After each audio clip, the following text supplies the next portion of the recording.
네, 여러분 안녕하세요. 이번 시간에는 이제 저랑 같이 우리 챕터 9장 옆에 교재를 같이 놓고 있으면 더 좋아요. 같이 교재를 놓고 공부하면 더 좋을 것 같아요. 교재 126페이지 챕터 9 치료적 인간관계 및 의사소통에 대해서 이제 공부를 해보도록 할 거예요. 사실은 그 치료적 인간관계 그리고 치료적 의사소통에 대한 거는 국시에서 빈출되는 그러니까 파트이기도 하고, 그리고 실제로 정신건강 간호사가 됐을 때 어떻게 간호해야 될 거냐 하는 것들에 대한 걸 공부하게 되는 거죠. 그래서 성인 간호학, 예를 들어서 성인 간호학에 고혈당 환자를 우리가 간호할 때는 어떻게 하면 돼요? 인슐린을 투여한다든지 아주 그 심하지 않을 때는 운동이나 식이요법으로도 조절이 되잖아요. 그래서 그런 식으로 이제 구강 혈당 강화제를 먹는다든지 아니면 인슐린을 서브큐타니우스로 이제 투여한다든지 이렇게 해서 조절을 하죠. 그러면 정신건강 간호사, 정신간호사는 어떻게 대상자를 치료하느냐? 내가 세라피우릭 셀프가 돼서 치료적 자기가 돼서 치료적 관계를 대상자랑 맺고, 그리고 치료적 의사소통을 통해서 대상자가 어떤 사회적 기술, 소셜 스킬이라고 하죠. 사회적 기술을 습득해 나가고, 그리고 사회에서 잘 적응할 수 있도록 돕는 것이 이제 정신간호사가 해야 될 역할이죠.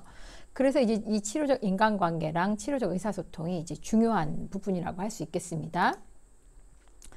그래서 먼저 학습 목표를 보면 치료적 관계 개념이 뭔지, 어떤 새로운 개념이 나오면 그 개념에 대한 이해나 개념에 대한 정의, 이것들이 굉장히 중요해요.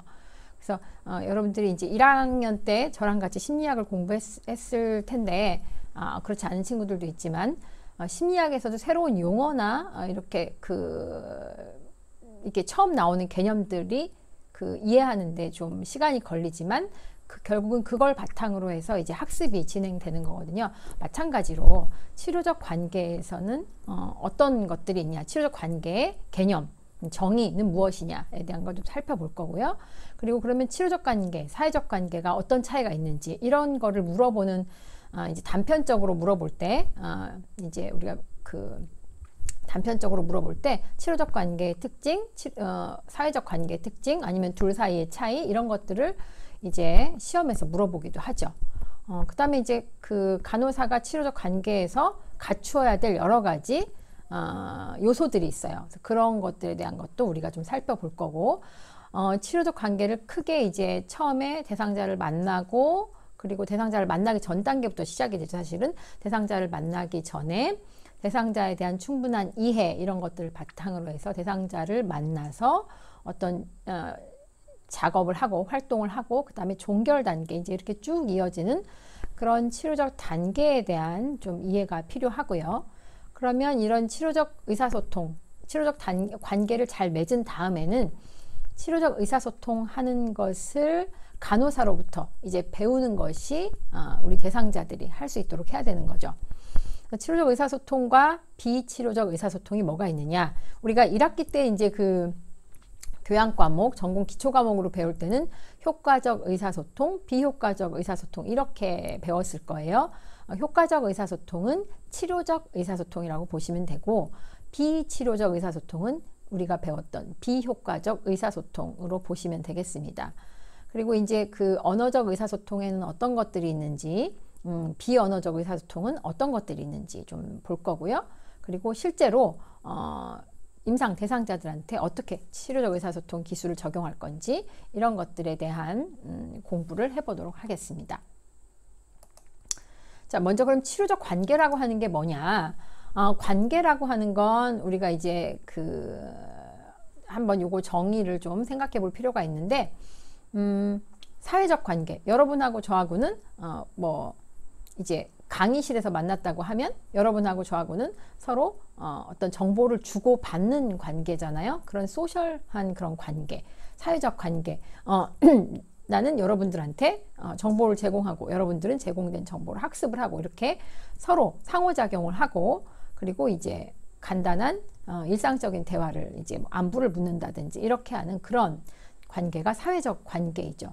그리고 친구들, 여러분들 친구들 중에도 아주 가깝진 않지만 그래도 만나면 뭐 고등학교 동창이라든지 뭐 대학 졸업하고 나면 대학 동문이라든지 뭐 같은 병동에 있었다든지 아니면 같은 부대에 있었다든지 친하진 않지만 우리가 아주 가깝진 않지만 그런 관계들을 전부 다 사회적 관계라고 볼 수 있어요.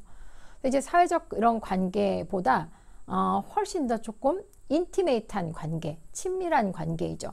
친밀한 관계인데 여러분들 그거 혹시 기억날지 모르겠어요. 이게 한 팔을 뻗었을 때 보통 이 한 팔이 한 1m가 좀 안 되죠. 팔 길은 사람 1m가 넘을 수도 있는데 나는 팔이 좀 짧은 편이거든요. 그래서 여튼 이 한 팔 안에 내 한 팔 안에 상대방이 들어와도 불편하지 않으면 그거는 굉장히 친밀한 관계, 인티메이트한 관계라고 하죠. 영어로 인티메이트는 조금 더 다른 의미이긴 하지만 여기 우리 교재에 있는 내용들 제가 그대로 옮겨 놓은 거예요. 그래서 이제 어쨌든 친밀한 관계, 한 팔 안으로 들어왔을 때 불편하지 않으면 그건 친밀한 관계라고 볼 수 있습니다. 그리고 이거는 이제 정서적으로나 육체적으로나 굉장한 친밀함, 연인 관계에도 많이 쓰는 그런 관계가 인티메이트한 관계라고 볼 수 있습니다. 제가 만약에 여러분들하고 수업하다가 갑자기 이렇게 가까이 가서 뭘 물어본다든지 이렇게 다가가면 제가 이렇게 카메라 앞으로 이렇게 가면 여러분들이 굉장히 부담스럽겠죠. 그러면 여러분들하고 나하고는 인티메이트한 관계는 아니에요. 그냥 서로 학습에 도움을 주고받는 그런 이제 그 동등한, 대등한 관계라고 보면 되겠습니다. 자, 그 다음에 이제 치료적 관계. 여기서 이제 우리가 중요하게 봐야 될 것이 치료적 관계인데, 치료적 관계는 therapeutic relationship. 뭐, 영어로는 뭐 발음 좋게 하면 therapeutic 뭐 이렇게도 얘기하는데, therapeutic relationship. 치료적 관계라고 하죠. 그래서 이제 이거는 therapeutic 관계, 그 치료적 관계라고 하는 건 어떤 이 대상자와 간호사 간에 경계가 있어야 돼요. 바운더리가 있어야 돼요. 그래서 인간은 그 기본적으로 자신의 영역, 자신의 바운더리 이거를 굉장히 소중하게 여기거든요. 그래서 공부할 때도 왜 도서관에 내 자리가 있으면 더 이렇게 마음이 안심이 되잖아요. 공부가 잘 되고 안 되고를 떠나서 도서관에 내 자리가 있으면, 내 자리가 확보되어 있으면 공부도 더 잘 될 것 같고 그런 생각이 드는 것처럼 어떤 이런 경계나 바운더리, 영토 이런 것들에 대한 이제 본능적으로 그런 걸 수호하려는 그런 게 있기 때문에 이런 적절한 경계를 유지하는 것이 굉장히 중요합니다. 대상자랑 너무 가까워져 가지고 이제 정말 이렇게 너무 가까워져서 사적인 얘기도 많이 하고 이러다 보면 치료 목표를 잃어버리는 수가 있어요. 그래서 그런 경우는 별로 바람직하지 않은 경우이고, 그 다음에 이제 의사소통 기술이라든지 개인적인 강점, 스트렝스라고 하죠. 개인적인 강점, 그리고 인간 행동에 대한 이해, 이런 여러 가지들이 바탕이 되었을 때 치료적 관계를 맺을 수 있는 그런 역량이 생기는 거죠. 간호사가 뭐 대상자랑 친밀한 관계나 사회적 관계를 맺을 필요는 없어요. 특히 정신과 간호사는 대상자랑 치료적 관계를 맺어서 대상자가 소셜에, 그러니까 사회에 잘 적응할 수 있도록, 사회 기술을 잘 배울 수 있도록 하는 것이 주 치료 목표이기 때문에 그렇습니다. 그리고 이제 서로 존중하는 그런 것도 필요하고, 문화적 차이, 어떤 그 문화권에 가면 막 이렇게 포옹하고 안아야지 굉장히 반가운 것처럼 되지만 우리는 막 이렇게 처음 만났는데 막 이렇게 막 포옹하고 이렇게 하면은 저 좀 이상한 사람 아니야? 이렇게 오해를 하게 되잖아요. 그래서 이제 그런 것들, 문화적인 차이에 대한 이해라든지 상호 존중 뭐 이런 것들이 좀 바탕이 된 다음에 관계를 형성할 수 있다는 거예요. 그래서 치료적 관계, 친밀한 관계, 사회적 관계 각각의 특징들을 우리가 잘 알아야 될 필요가 있습니다. 우리 교재에 그 교재에 127페이지에 그게 나와 있어요. 그래서 서술적으로 보면 127페이지 오른쪽에 제일 위에 보면 1번 사회적 관계라고 해서, 사회적 관계는 1차적으로 우정, 사회와 여가 활동 또는 과업 성취의 목적을 위해서 형성된 관계이다. 그래서 사회적 상호작용을 하는 동안 서로의 의존적 욕구가 충족된다.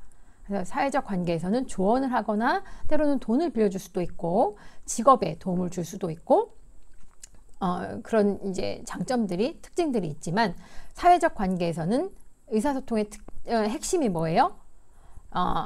표면적인 이야기만 나눌 수 있는 것이 사회적 관계의 특징이에요. 그러니까 이해가 되시죠? 그래서 왜 이걸 굳이 읽었냐면 여러분들이 나중에 이제 우리가 국시를 위해서 사는 인생은 아니지만 4년 동안 열심히 했는데 국시 떨어지면 말짱 아무 소용이 없잖아요. 국시에는 이런 것들이 답가지로 나오는 거예요.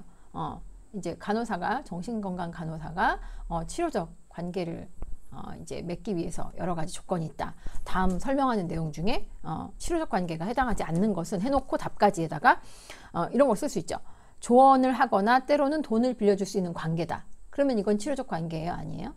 아니에요. 그래서 이렇게 우리 텍스트북에 있는 이런 긴 문장, 여기 PPT에는 내가 여러분들에게 수업을 하기 위해서 정리해 놓은 내용이잖아요. 그래서 이거는 내가 보기 편하게 여러분들에게 설명을 잘할 수 있게, 여러분들에게 전달을 잘할 수 있게 내가 만든 거기 때문에 여러분들 가급적이면 교재를 보는 거를 저는 추천을 합니다.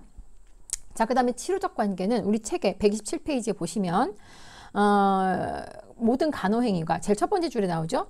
모든 간호행위는 치료적 관계를 바탕으로 한다. 그리고 한 두 줄 더 밑으로 내려가면 정신간호에서 치료적 관계의 목적은 뭐라고요?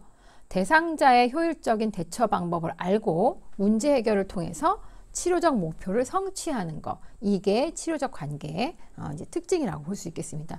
내가 읽어주는 것들은 여러분들 이제 뭐 형광펜을 한다든지 줄을 그어 놓는다든지 이렇게 표시를 해 놓으면 나중에 여러분들이 4학년이 됐을 때 이제 문제집을 풀다가 잘 모르면 이제 그 부분을 이렇게 확인해 볼 수 있겠죠. 그래서 이제 그런 것들을 표시를 해 놓으면 좋습니다. 그 전에 126페이지 잠깐 볼까요? 126페이지 오른쪽에 보면 1번, 번호 1번에 간호사 대상자 치료적 관계 개념이라고 나와 있죠. 거기에 보시면 치료적 관계, therapeutic relationship이라고 되어 있으면서 두 줄 더 내려가면 정신질환이 있는 대상자들은 인간관계에서 상처를 받기 쉽고 관계 형성에 두려움을 느낀다. 상처받을까봐, 버려질까봐 이런 이제 두려움이 좀 있는 거죠.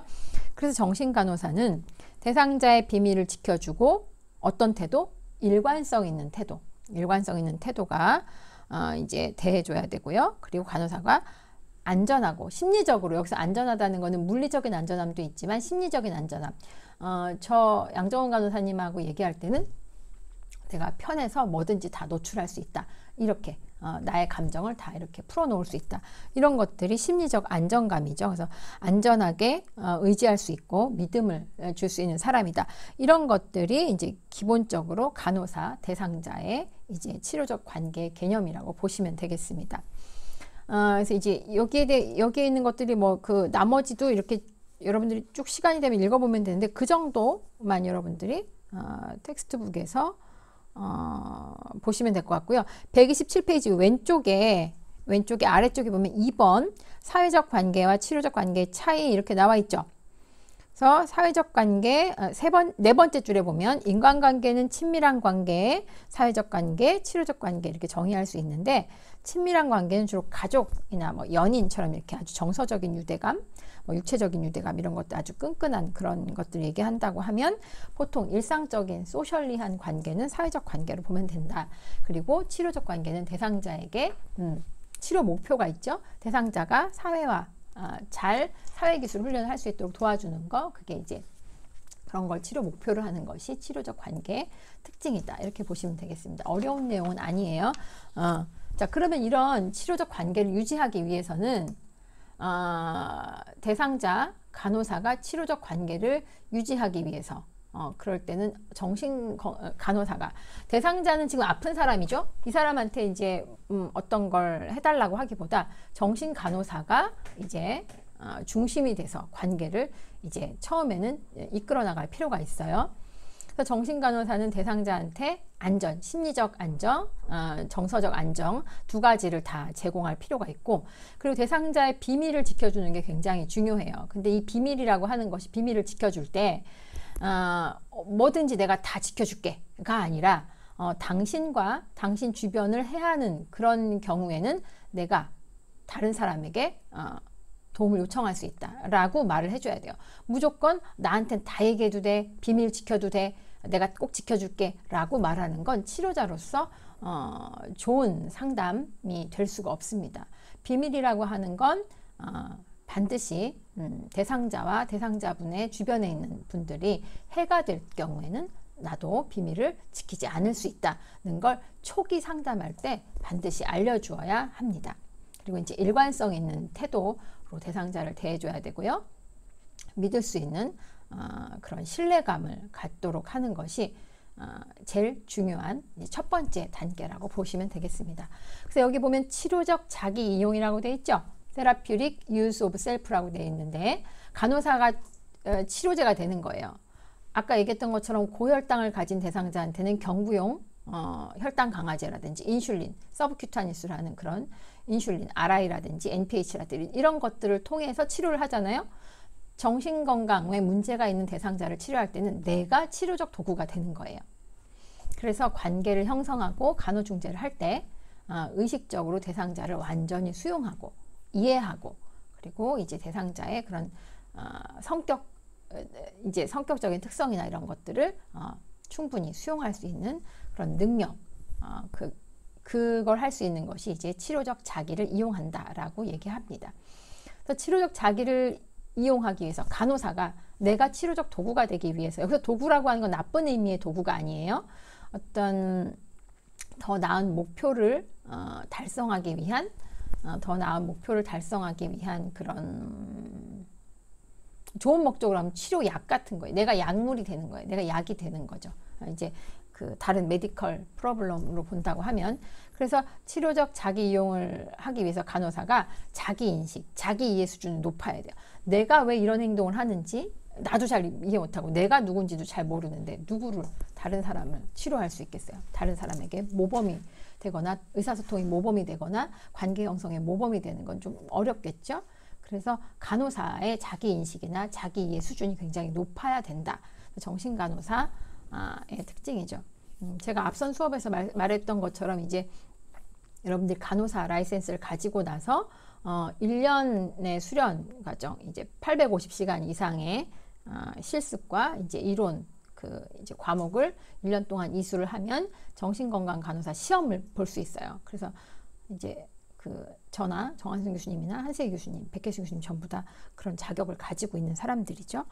그래서 이제 치료적 관계에서 간호사의 자질이라고 해서 128페이지 한번 잠깐 보세요.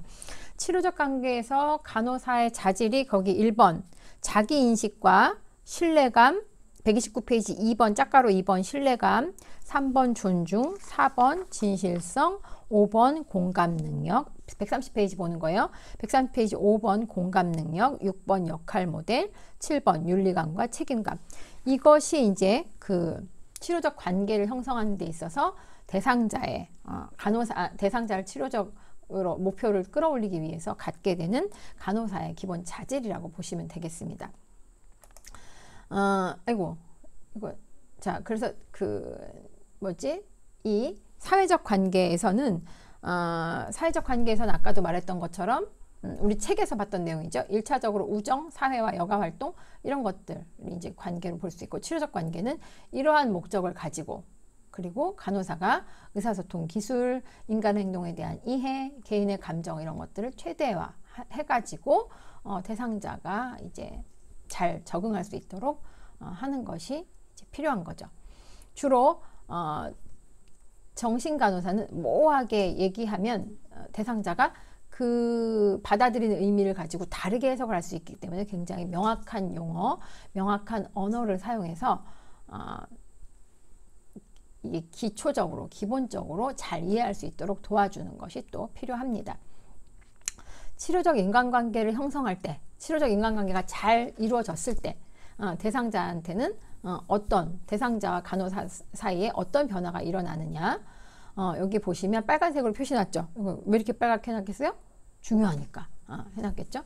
대상자의 요구가 발견되고 대상자가 필요로 하는 게 뭔지, 요구라고 하는 거는 결국 대상자의 욕구, 필요로 하는 거 이런 것들 말하는 거거든요. 대상자가 지금 필요로 하는 게 뭔지, 요구가 뭔지가 발견이 될 수 있고, 그리고 명확하게 경계가 확립이 돼요. 그래서 대상자가 치료자를 믿고 신뢰하고 의지하고 이제 치료를 따라올 수 있게 이제 이렇게 되는 거죠. 그다음에 이제 대안적 문제 해결 방식을 대상자랑 간호사랑 같이 논의해서 어떤 이제 문제 해결 방식을 찾았다고 하면 그걸 대상자가 이제 받아들일 수 있는 그런 단계가 되고요. 그리고 새로운 대처 기술도 개발이 될 수 있습니다. 그러면서 이전에 나타났던 그런 불건강한 행동, 부적응한 행동의 변화가 일어나는 것이 치료적 인간관계가 형성됐을 때 나타날 수 있는 결과라고 볼 수 있겠습니다. 그러면 아까도 얘기했던 것처럼 간호사가 갖춰야 되는 요건들이 있다고 그랬죠? 아이고, 내 얼굴 별로 중요하지도 않은데 막 이걸 가리네. 그러면 안 나와도 되잖아요. 근데 너무 없으면 또 얼굴이 안 나오면 또 재미없을까 봐요. 근데 뭐 제 얼굴이 재밌게 생긴 얼굴은 아니지만 어쨌든 치료적 관계에서 간호사의 자질을 보면 간호사가 자기를 정확히 알고 그리고 정확히 이해하는 게 중요하다고 했죠? 왜냐하면 내가 누군지도 모르는데 다른 사람을 이해할 수 없잖아요. 기본적으로 그런 말이 있죠. 지피지기면 백전백승 이런 얘기도 있잖아요. 적을 알고 나를 알고 막 그러니까 나에 대한 인식이 좀 필요하다는 거죠. 그래서 자신을 왜곡하거나 제대로 잘 알지 못할 때는 다른 사람이 하는 상황이나 다른 사람이 하는 행동이나 어떤 특정한 상황에 대해서 자기 마음대로 해석하려는 경향이 있어요. 그렇기 때문에 간호사는 자기 인식하는 것이 굉장히 중요합니다. 우리 책의 129페이지에 조화리창이라고 나오죠. 조화리창은 여러분들이 심리학에서 배웠든지 뭐 의사소통론 시간에 배웠든지 언젠가 한 번쯤 들어봤을 것 같은데 그 오픈 에어리어가 있고 그 다음에 이제 언노운 영역이 있고 블라인드 영역 또는 언노운 영역이라고 하죠. 그 다음에 여기가 언노운이고 그 다음에 이제 여기는 언노운이 아니라 언노잉 알려지지 않은 그리고 이제 블라인드 가려져 있는 이런 뜻이니까 이제 블라인드 영역이라고 많이 얘기하고요. 언노운 그 다음에 여기는 다른 사람 히든 숨겨져 있는 거죠. 다른 사람한테 노출을 많이 안 하는 거예요. 자, 그래서 여기 보면 타인에게 알려진 부분도 늘리고 내가 아는 부분도 늘리고 그래서 이 개방 영역이 크면 클수록 자기 인식을 잘 하고 있다 이렇게 볼 수 있는 거예요. 이제 제일 안 좋은 건 이거죠. 여기가 이만큼 커지는 거죠. 타인한테도 알려지지 않고 자신도 잘 모르고 이런 경우에는 정신건강 간호사로서 적합하지 않다. 치료적 관계를 맺기에 적합하지 않다. 이제 이렇게 얘기할 수가 있겠습니다. 자기 인식하는 것이 그 치료적 관계에서 중요하고 그 다음에 또 계속해서 이제 그 치료적 관계의 자질, 뭐 신뢰감, 존중, 우리 짝가루 128, 9, 3, 아니지 128, 129, 130페이지에 나와 있는 그 내용들이에요. 신뢰감이라고 하는 건 말 그대로 트러스트, 서로 믿는 거, 저 사람을 믿는 거 이제 얘기를 하고요. 그다음에 존중이라고 하는 거는 대상자를 저 사람은 아픈 사람이니까 나보다 못한 사람이니까 라고 이렇게 아래로 보는 것이 아니라 대상자를 동등하게 보는 거죠. 동등한 위치에서 보고 그리고 충분히 수용해주고 그리고 그러기 위해서는 대상자가 관심이 있는 것이 무엇인지를 잘 파악해야 되고요. 그리고 신체 검진, 개별 면담 이런 것들 할 때 사적인 공간, 사생활 보장하는 거 이런 것들이 필요하겠고 그리고 정직하게 대상자를 대해야 되죠. 사기치면 안 되겠죠. 그리고 이제 대상자의 의견이라든지 대상자가 제안하는 이런 내용들 이런 것들도 충분히 간호 계획에 반영하는 거 이게 전부 다 대상자를 존중하는 그런 태도라고 볼 수 있습니다. 그리고 이제 그 예를 들어서 병동에서 액팅 아웃하는 환자나 아니면 뭐 폭력을 이렇게 일삼는 환자들이 있어요. 그거 폭력 자체나 이런 것들은 용납되어서는 안 되지만 그 이면에 깔려있는 이런 행동을 하고 있는 대상자의 동기 이런 것들을 이해하기 위한 노력은 좀 필요하다 이렇게 보실 수 있습니다. 그 다음에 진실성이라고 하는 거 진실성이라고 하는 거는 간호사의 개방성, 정직성 그리고 그 실제로 서로 얼만큼 상호작용을 할 때 거짓 없이 속이지 않고 잘 얘기하는지 그걸 이제 진실된 진정성, 진실성 이렇게 얘기하고 있습니다. 공감 능력이라고 하는 거는 상대방의 내면 세계 이거를 마치 자기 자신의 것처럼 경험할 수 있는 그런 능력을 공감 능력이라고 하죠. 내가 저 사람의 코트를 이렇게 이제 외국 속담에 그런 거 있죠. 상대방의 신발을 신어본다든지 상대방의 옷을 입어본다든지 그래서 완전히 그 사람의 입장에서 생각해 보는 거 그게 이제 공감, 엠퍼시가 되고요. 심퍼시나 이런 거라, 심퍼시는 동정이죠. 그거는 동정한다는 거는 한 단계 아래로 내려보는 의미가 좀 포함되어 있지만, 공감이라고 하는 거는 동등한 관계에서 상대방의 입장을 이렇게 그대로 받아들여 보는 거, 그걸 이제 공감이라고 보시면 되겠습니다. 역할 모델이라고 하는 거는 다른 사람에게 신뢰를 얻거나 영향을 미칠 수 있는 그런 방법, 이런 것들을 내가 간호사로서 대화하는 거, 내가 간호사로서 다른 이제 사람하고 관계 맺는 거, 이런 것들을 환자가 배우는 거예요. 대상자가 배우는 거죠. 그렇게 해서 이제 간호사가, 정신간호사가 역할 모델이 되는 그럴 필요도 있고요. 그리고 이제 윤리감이나 책임감, 대상자를 어떤 도구로 활용하지 않는다든지 대상자에 대한 그런 책임감, 이런 것들이 간호사가 가지고 있어야 되는 그런 자질이라고 볼 수 있습니다. 그러면 이제 이런 치료적 관계를 형성할 때 장애 요인들이 있겠죠. 간호사도 사람인데 이제 장애 요인들이 몇 가지 있을 수 있습니다. 간호사랑 대상자의 치료적 관계에 장애가 발생하는 여러 가지 사례들이 쭉 나와 있어요. 이런 것들이 이제 국시에서 나오면 답가지로 이런 것들이 깔리는 거예요. 나도 이런 것도 뭐 시험 문제 낼 수 있겠죠. 치료적 관계에 장애가 발생하는 구체적인 사례는 어떤 것들이 있냐면, 간호사가 대상자의 일에 지나치게 관여를 많이 하는 거예요. 일거수일투족을 다 이제 관여하고, 이건 하지 말아라, 이건 해도 된다는 걸 다 판단을 내려주거나 이렇게 관여를 많이 하게 되는 경우, 이런 경우에는 대상자가 스스로 생각하거나 어떤 고민을 하지 않게 되겠죠. 그래서 이거는 바람직하지 않은 그런 사례이고요. 그 다음에 대상자를 친구처럼 친밀한 관계로 맺으려고 하는 거. 아까도 얘기했던 것처럼 친밀한 관계는 가족이나 아주 친한 친구와 같은 그런 관계거든요. 정서적으로나 육체적으로나 굉장히 유대감이 있는 그런 관계를 말하기 때문에, 이렇게 친밀한 관계를 맺으면 그때부터는 이거는 옳지 못한, 치료적이지 못한 그런 관계가 되기 때문에 이 부분은 늘 경계해야 되는 거죠. 그리고 간호사가 이제 저 사람을 이해할 수 있는, 내가 저 사람 처음에 입원했을 때부터 다 진료 기록을 받고 몇 년 동안 내가 봤던 사람이기 때문에 이 사람을 이해할 수 있는 사람은 나밖에 없다 라고 이렇게 생각하는 것도 굉장히 위험한 판단이에요. 그리고 대상자에게 이제 성적인 감정을 갖는 거, 저 사람 너무 멋있어, 내 이상형이야, 그런 감정을 갖는 것도 아주 안 좋은 그런 사례이고요. 그다음에 이제 간호사가 대상자로부터 칭찬받고 인정받고, 선생님이랑 말하면 너무 마음이 편해져요, 뭐 이렇게 얘기하는 거, 이런 걸 너무 이제 간호사가 바란다든지, 이렇게 되면 이것도 이제 그 치료적 관계가 형성되는데 아주 악영향을 미치는 거죠. 그리고 간호사가 감정 기복이 심해요. 어떤 때는 막 잘해주다가 똑같은 행동을 해도 어떤 때는 이렇게 야단을 이렇게 수정을 해주다가 어떤 때는 막 불같이 화내면서 수정을 해준다든지, 이런 것들 간호사의 기분에 따라서 이제 대상자를 대하면 이런 것도 치료적 관계에 악영향을 미치는 거죠. 그리고 다른 동료나 직원, 이런 사람들이 대상자와의 관계를 질투한다고 느끼는 거예요. 그래서 간호사도 사람이기 때문에, 근데 이제 여기는 일하는 장소이잖아요. 일하는 장소에서 그런 사적인 감정을 드러낸다든지 하는 건 굉장히 위험할 수 있다. 이렇게 보시면 되겠습니다. 우스갯소리로 그런 말이 있어요. 병원에서 의사나 간호사가 환자와 연인 관계가 되는 거는 절대로 금해야 된다. 이렇게 우스갯소리로 그런 얘기들을 합니다. 자, 그 다음에 이제 그 역할 혼돈에 따른 치료적 관계 장애 요인이 있는데, 요거는 좀 중요한 것들이 있어요. 전이, 역전이, 이런 개념들은 여러분들이 잘 알고 있어야 돼요.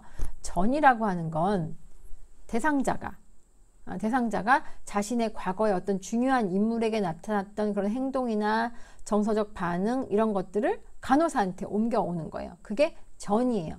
그러면 역전이라고 하는 거는 내가, 간호사가 겪었던 어떤 무의식적인 그런 갈등 경험이 대상자한테 옮겨지는 거예요. 그래서 대상자에 대한 치료, 이런 것들이 부적절하고 왜곡되는 반응을 보이는 거, 그게 역전이에요. 예를 들어 볼까요? 내가 간호사인데 어렸을 때 5살 때 내가 옆집 화단에 가서 꽃을 꺾었어요. 꽃을 꺾었는데 대문이 열려 있어서 들어가서 꽃을 꺾었어. 근데 거기 이렇게 구렛나루 수염이 이렇게 난 아저씨가 막 불같이 소리를 지르면서 넌 누구야? 왜 남의 집 마당에 들어가서 꽃을 꺾어? 막 이렇게 소리를 지렀단 말이에요. 5살짜리 양정훈이 막 깜짝 놀라서 이제 그 집 마당을 나왔어요. 그러고 나면 5살 때 기억이니까 잘 날 수도 있고 안 날 수도 있겠죠. 근데 그게 이제 살면서 이제 무의식 쪽에 묻혀버리는 거예요. 그러다가 내가 정신간호사가 됐어. 근데 어느 날 입원했는데 여기 털복숭이 이렇게 막 털이 난 사람이 이게 털이 나쁘다는 게 아니에요. 우리 집에 같이 사는 남자도 여기 털이 엄청 많거든요. 그래서 하루만 털을 안 깎으면 산적 같은데 털이 나쁘다는 게 아니라 이제 이렇게 막 수염이 난 환자가 입원을 했어요. 입원을 했는데 근데 왠지 저 환자는 내가 담당을 안 했으면 좋겠고 저 환자는 왠지 폭력성이 있을 것 같고 이런 생각이 들어서 저 환자를 내가 저한테 어사인을 주지 마세요 라고 이제 얘기한다든지 책임간호사한테 얘기한다든지 아니면 그 대상자는 단순히 이제 물을 마시려고 이렇게 컵을 잡아 뺐을 뿐인데 집어 던지는 거 아니야? 막 이렇게 이제 대상자가 하는 행동에 대해서 왜곡된 반응을 보이는 그런 현상들, 이게 이제 역전이라고 할 수 있고요. 그럼 전이는 뭐냐? 전이는 대상자가 예전에 아주 어렸을 때 엄마랑 헤어지게 됐어요. 엄마가 이제 이혼을 했다고, 이제 엄마랑 아빠랑 같이 살지 않게 돼서 대상자가 엄마가 자기를 버리고 갔어. 근데 엄마가 버리고 가면서 긴 속눈썹을 깜빡깜빡 하면서 눈물을 흘렸어요. 근데 이게 너무 머릿속에 깊게 남아 있었어. 그래서 어느 날 봤더니 간호사가, 속눈썹이 이렇게 긴 간호사가 이렇게 눈에 이렇게 뭐가 들어가서 눈물이 이렇게 했더니 눈물이 나는 거예요. 그래서 그걸 보고 어렸을 때 나도 모르는, 그걸 알 수도 있고 모를 수도 있죠. 무의식적인 과정이기 때문에 내가 저 간호사를 보니까 너무 마음이 아프고 슬퍼. 그래서 저 간호사를 따라가야 될 것 같고 잘해줘야 될 것 같고 이런 생각이 드는 거. 그런 게 이제 전이에요.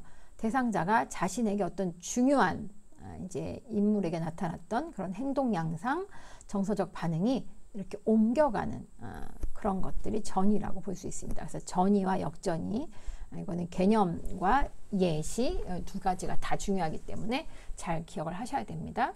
그다음에 비판적 태도라고 하는 거는 뭐 그거죠. 고쳐주고야 말리라 이런 거. 이제 다른 대상자의 행동을, 이제 문제나 이런 것들을 이제 막 비판하고 이렇게 비난하고 저 사람은 왜 저럴까 막 이렇게 하는 그런 비판적인 태도, 이런 것들도 안 좋은 거. 대상자를 받아들이고 수용하는 게 아니기 때문에. 그다음에 이제 자기인식이 부족할 때는 다른 사람을 이해하는 이해력이 확 떨어진다고 했죠. 그다음에 자기인식이 부족한 경우에도 이제 치료적 관계에서 장애가 될 수 있고요. 과도한 질문을 왜 하게 되냐면 치료자의 개인적인 궁금증에 의해서 자꾸 물어보는 거예요. 그래서 상담자가 가장 하지 말아야 될 거, 개인적인 궁금증을 대상자에게 풀지 말라는 거예요. 그 대상자가 예를 들어서 행잉을 했어. 이렇게 이제 자살 시도를 했단 말이에요. 자살 시도를 했으면 자살 시도한 남겨진 가족들이 있을 거 아니에요. 그 가족들을 내가 상담을 할 때 그것 때문에 PTSD가 돼서 입원한 대상자가 있어요. 그러면 그 대상자한테 예를 들어서 내가 궁금한 거야. 얘가 왜 이걸 했지? 가족관계 문제가 있나? 탈령을 했나? 뭐 연인한테 뭐 버림을 받았나? 아니면 뭐 돈 문제로 마약을 했나? 뭐 도박을 했나? 사기를 당했나? 내가 궁금해서 그 가족한테 계속 물어보는 거야. 남겨진 사람에게 막 물어보는 거야. 그런 거는 하지 말아야 된다는 거예요. 대상자가 내가 이런 부분이 힘들었고 왜 힘들었고에 대한 걸 얘기를 한다고 하면 그 부분을 들어주고 따라가고 이렇게 해야지 나의 궁금증을 대상자에게 풀면 안 된다는 거예요. 그래서 그거는 절대로 여러분들이 나중에 정신간호사가 됐을 때 또는 이제 치료적 의사소통을 하게 될 때 이제 과도하게 나의 호기심을 채우기 위한 질문인지 대상자에게 도움이 되는 질문인지 그걸 반드시 생각을 해서 이제 의사소통을 하는 것이 중요합니다. 그다음에 저항이라고 하는 거는 대상자의 감정을 지나치게 빠르게 다루거나 지나치게 탐색한다거나 역할 모델이 못 되는 경우, 이런 것들은 다 저항이 되는 거예요. 대상자가 밀어내기도 하고, 이렇기 때문에 그걸 이제 레지스턴스, 저항이라고 하죠. 이런 것들은 전부 다 치료적 관계를 맺는 데 있어서 굉장한 장애 요인이 된다, 이렇게 보시면 되겠습니다. 자, 중요한 거는 이제 치료적 단계, 치료적 관계의 단계가 있어요. 그래서 요거는 시험에 아주 잘 나오는 거예요. 그러니까 나도 시험에 내고 싶겠죠. 상호작용 전 단계, 프리 오리엔테이션 페이지라고도 하고요. 그 다음에 초기 단계, 오리엔테이션 단계, 그 다음에 활동 단계, 워킹, 그 다음에 종결 단계, 터미네이션, 이렇게 해서 단계가 상호작용 전 단계, 초기 단계, 활동 단계, 종결 단계, 이렇게 얘기해요. 이걸 초기 단계를 어떤 책에는 상호작용 전 단계, 오리엔테이션 단계 이렇게 써 있기도 해요. 그래서 이게 두 가지 다 여러분들이 익숙하게 기억을 하시면 좋습니다. 그러면 각 단계에 대한 특징과 각 단계의 목적이 있겠죠. 그래서 이제 치료적 관계를 맺는 이제 각 단계의 목적에 대한 거, 이거는 이제 중요한 거니까 하나씩 살펴보도록 하겠습니다. 자, 상호작용 전 단계, 자기 자신에 대한 탐색이 이제 필요한 거예요. 간호사가 스스로 내가 상담을 하기 전에, 내가 이 대상자랑 상호작용을 치료적 관계를 맺기 전에 나에 대한 충분한 인식과 나에 대한 이해가 이제 필요한 거죠. 그래서 자기 자신에 대한 내가 역전이가 일어나진 않는지 이런 것들을 좀 이렇게 스스로 자기 성찰하는 그런 시간이 좀 필요하겠죠. 그 다음에 초기 단계는 대상자를 만나는 단계예요. 대상자를 만나서 신뢰감을 형성을 하고 협력 관계를 맺게 되는 그런 단계가 초기 단계 이고요. 그 다음에 활동 단계는 대상자가 이제 어떤 긍정적인 행동의 변화, 생각의 변화를 갖게 되는 그런 게 이제 활동 단계이고요. 그 다음에 종결 단계는 간호 목표가 잘 달성이 됐는지를 평가도 해야 되고 치료 종료를 이제 대상자한테 확인을 시켜주는 거, 이제 그게 또 필요한 것 같습니다. 자, 그러면 이제 하나씩 우리 살펴볼 건데 상호작용 전 단계 프리 오리엔테이션 페이지라고 하죠. 상호작용 전 단계에 제일 중요한 건 뭐라고요? 간호사 자신에 대한 탐색, 이게 제일 중요하고요. 그리고 이제 내가 예를 들어서 실습할 때 내가 실습할 때 굉장히 정신간호 실습을 처음 나갔는데, 잠깐 미안합니다. 목에 뭐가 걸린 것 같아가지고 정신간호학 3학년 때 처음 실습을 나갔는데 마침 그날 환자가 액팅아웃을 하는 거예요. 막 폭력성을 보이고 막 집어 던지고 막 이렇게 하는 모습을 실습하는 학생이 봤어요.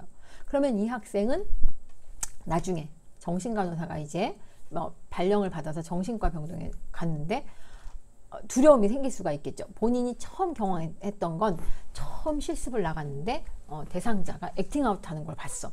그러면 그런 거에 대한 막연한 이제 그런 두려움, 이런 것들이 생길 수 있는 거예요. 그래서 이제 이런 것들을 충분히 이제 극복하기 위해서 이 부분 상호작용 전 단계에서 자기 자신에 대한 성찰, 탐색 이런 것들이 필요한 거예요.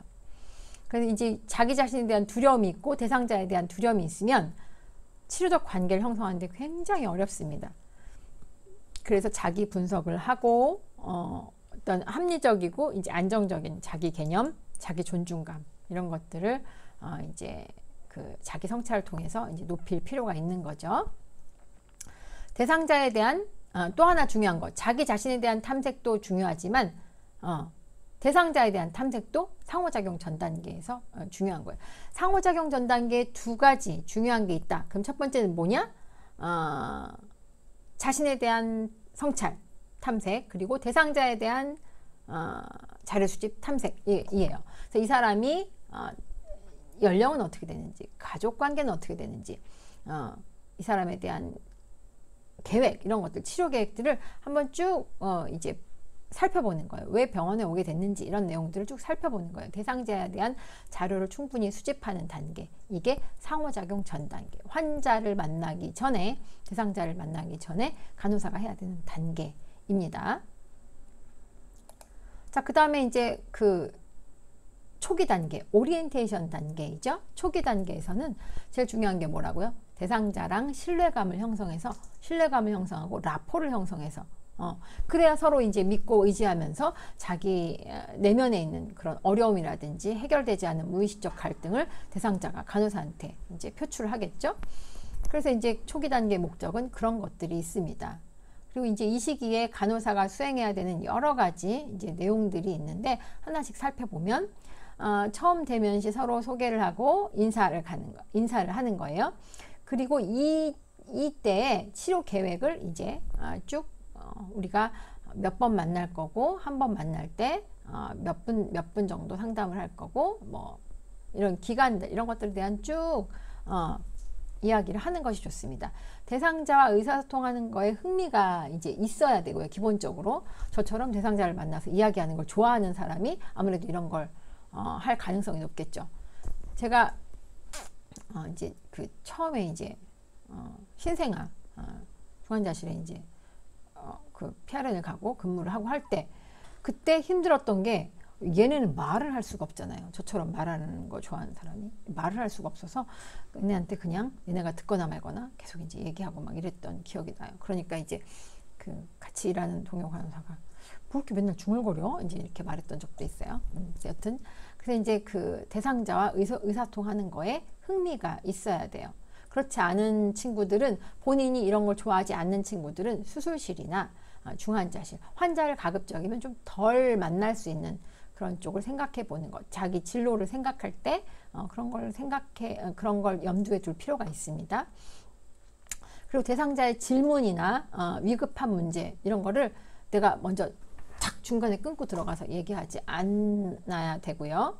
그리고 대상자에 대한 이제 그 대상자 간호사의 상호작용 할 수 있는 그런 매개 변수가 뭐가 있는지 그런 것들도 지정을 하고요.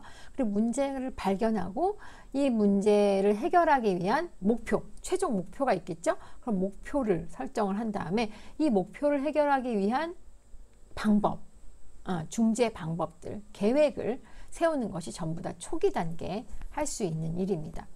그래서 이제 아까도 처음에 말했던 것처럼 면담 시간, 장소, 문제 탐색, 비밀 보장 이런 거에 대한 계약을 맺는다는 게 이때 다 설명을 해준다는 거예요.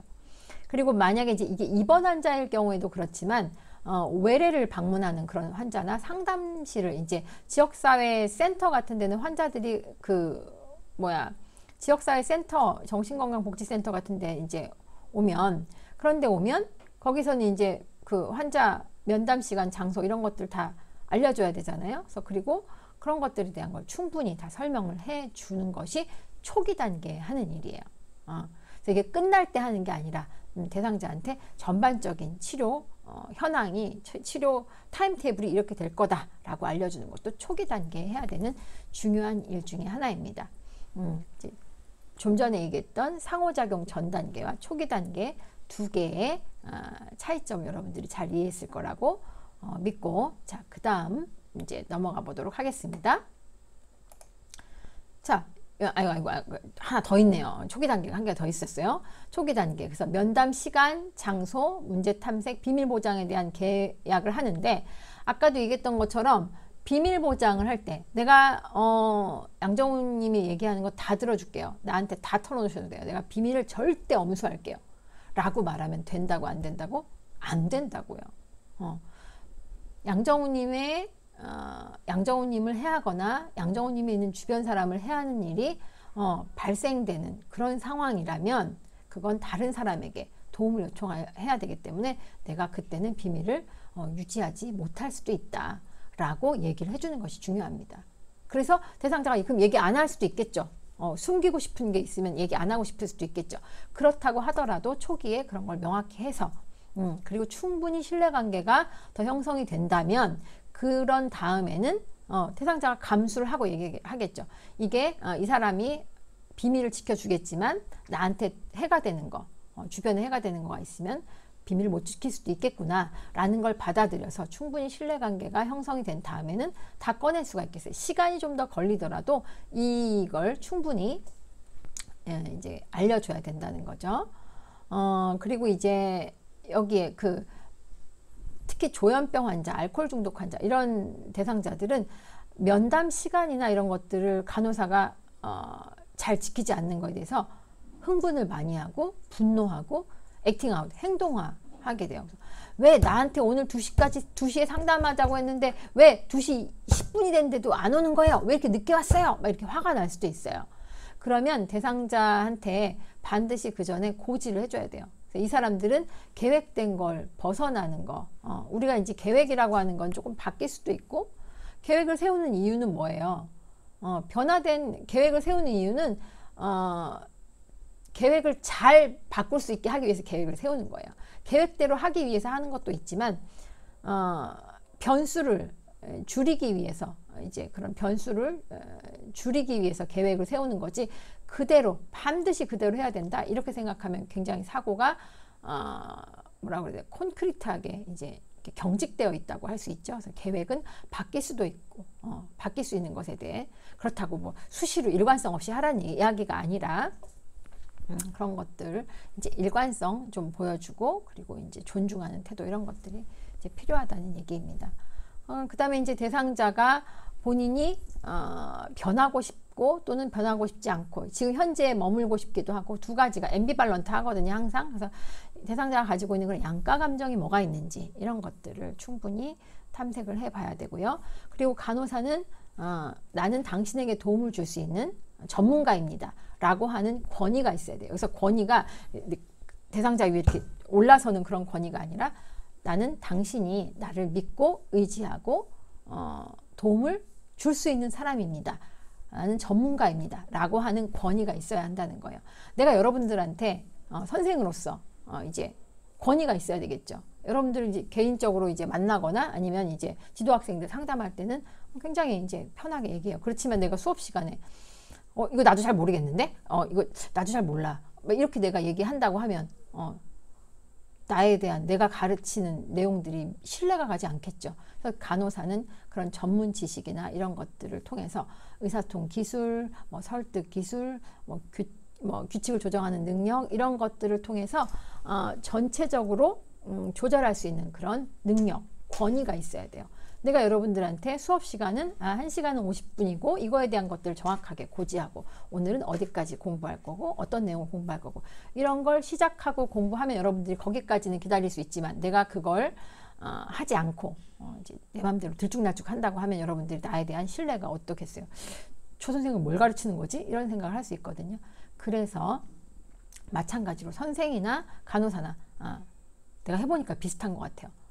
대상자의 행동을 변화시키고 더 나은 방향으로 이제 이끌어가는 게 간호사가 할 일이라면, 선생도 역시나 우리 학생들이 훌륭한 간호사가 될 수 있게 돕는 거, 지식을 전달하는 거, 이런 것들이잖아요. 마찬가지로 간호사의 권위가 좀 필요하다는 거고요. 그다음에 목표 설정 과정에서는 내가 일방적으로, 치료자가 일방적으로 목표를 설정해서 이대로 하세요 하는 것이 아니라, 서로 개방적이고 협력해 가면서 대상자가 바라는 게 뭔지, 대상자의 요구가 뭔지 그걸 같이 확인해서 같이 만들어진 목표는 달성될 가능성이 높아지는 거예요. 그리고 그 다음에 이제 초기 단계에서 다음과 같은 행동 목표가 달성되었는지 평가를 해야 된다. 거기 쭉 나와 있죠. 서로에 대한 신뢰감이 형성되었는지, 만족감을 대상자가 느끼고 있는지, 그리고 대상자의 생각이나 감정 이런 걸 말로 표현할 수 있는지, 그리고 이제 간호사가 대상자가 해결해야 될 문제, 목표 이런 것들을 서로 같이 잘 협의해서 설정했는지, 그리고 대상자의 강점이 뭔지, 약점이 뭔지, 간호수행의 우선순위가 뭔지를 이제 명백하게 잘 밝혔는지, 이런 것들도 봐야 되고요. 그리고 간호사가 자신의 역할을 충분히 잘 설명할 수 있는지, 이런 것도 이제 보는 것이 초기 단계, 오리엔테이션 단계에서 해야 될 일입니다. 자, 그 다음에 활동 단계이죠. 활동 단계라고 하는 건 실제로 초기 단계에서 이제 여러 가지 목표를 세웠죠. 변화되는 거, 변화할 거에 대한 여러 가지 목표들을 세우고 했는데, 이런 것들을 하기 위한 적극적인 행동, 말 그대로 워킹하는 단계예요. 그래서 대상자가 무의식 중에 가려져 있던 그런 고통스러운 부분과 직면하고, 그런 건강한 행동을 배우기 위해서 노력하고, 그리고 의존하고 싶은 마음, 독립하고 싶은 마음, 이런 양가 감정들을 잘 조절할 수 있게 하고, 대상자는 그런 것들을, 대상자가 가지고 있는 감정을 잘 표현하고 새로운 적응 방법을 시도할 수 있도록 격려하고, 효과적인 문제 해결 방법 이런 것들을 점점 이렇게 강화시킬 수 있고, 이렇게 하는 것이 치료적 관계 단계에서 활동 단계에 해당하고요.